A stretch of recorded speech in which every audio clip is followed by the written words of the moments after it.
Hi hello ಎಲ್ರಿಗೂ ನಮಸ್ಕಾರ. Welcome back to my mini vlog. ಎಲ್ರಿಗೂ ಯುಗಾದಿ ಹಬ್ಬದ ಹಾರ್ದಿಕ ಶುಭಾಶಯಗಳು.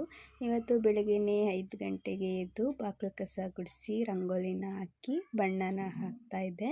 ಇನ್ನು ಅದಾದಮೇಲೆ ರಂಗೋಲಿ ಎಲ್ಲ ಕಂಪ್ಲೀಟ್ ಆದಮೇಲೆ ಮನೆಗೆ ತೋರಣ ಕಟ್ಟಬೇಕಿತ್ತಲ್ವ ಬಾಗಿಲಿಗೆ, ಹಾಗೆಯೇ ತೋರಣಗಳೆಲ್ಲನೂ ರೆಡಿ ಮಾಡ್ಕೊತಾ ಇದ್ದೆ. ನಾನು ಸ್ವಲ್ಪ ಕುಳ್ಳಿ ಇರೋದ್ರಿಂದ ಎಗ್ರಿ ಕಟ್ತಾ ಇದ್ದೆ.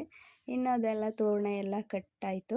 ಎಲ್ಲ ಕಟ್ಟಾದಮೇಲೆ ನಾನು ಸ್ನಾನ ಮುಗಿಸ್ಕೊಂಡು ನಾನು ರೆಡಿ ಆಗೋಣ ಅಂತ ಬಂದೆ. ಇನ್ನು ನಮ್ಮ ಅತ್ತೆ ಅಡುಗೆಗೆಲ್ಲ ರೆಡಿ ಮಾಡ್ತಾಯಿದ್ರು. ನಾನು ಒಂದೊಂದು ಸ್ವಲ್ಪ ಮಾಡಿ ರೆಡಿನೂ ಆಗ್ತಾಯಿದ್ದೆ, ಜೊತೆಗೆ ಅಡುಗೆನೂ ಮಾಡ್ತಾಯಿದ್ದೆ.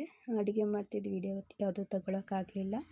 ಇನ್ನು ನೈವೇದ್ಯಕ್ಕೆಲ್ಲ ರೆಡಿಯಾಗಿತ್ತು, ಅದೆಲ್ಲನೂ ಇಟ್ಟು ಪೂಜೆ ಎಲ್ಲನೂ ಮುಗಿಸ್ದೆ. ನೈವೇದ್ಯಕ್ಕೆ ಒಬ್ಬಟ್ಟು, ಚಿತ್ರಾನ್ನ ಮತ್ತು ರಸಾಯನ ಮಾಡಿದೆ.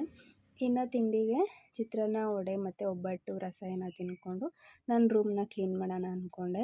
ರೂಮೆಲ್ಲನೂ ಕ್ಲೀನ್ ಮಾಡಿಬಿಟ್ಟು ಇನ್ನು ಮಧ್ಯಾಹ್ನದ ಊಟಕ್ಕೆ ಒಬ್ಬಟ್ಟಿನ ಸಾರು, ಒಬ್ಬಟ್ಟು ಮತ್ತು ವಡೆನ ತಿಂದ್ಕೊಂಡು ನಾನು ಹೊರಟಿದ್ದು ಬೇಕ್ರಿಗೆ. ಏನಕ್ಕಪ್ಪ ಅಂತಂದರೆ ಇವತ್ತು ನನ್ನ ತಮ್ಮನ ಹುಟ್ಟಿದಬ್ಬ. ಕೇಕ್ ತೊಗೊಂಡು ಕಟ್ ಮಾಡಿಸಿ ನಮ್ಮ ಮಮ್ಮಿ ಮನೆಯಲ್ಲೇ ಊಟ ಮುಗಿಸಿ ನನ್ನ ದಿನನ ಮುಗಿಸ್ದೆ. Thank you for the watching.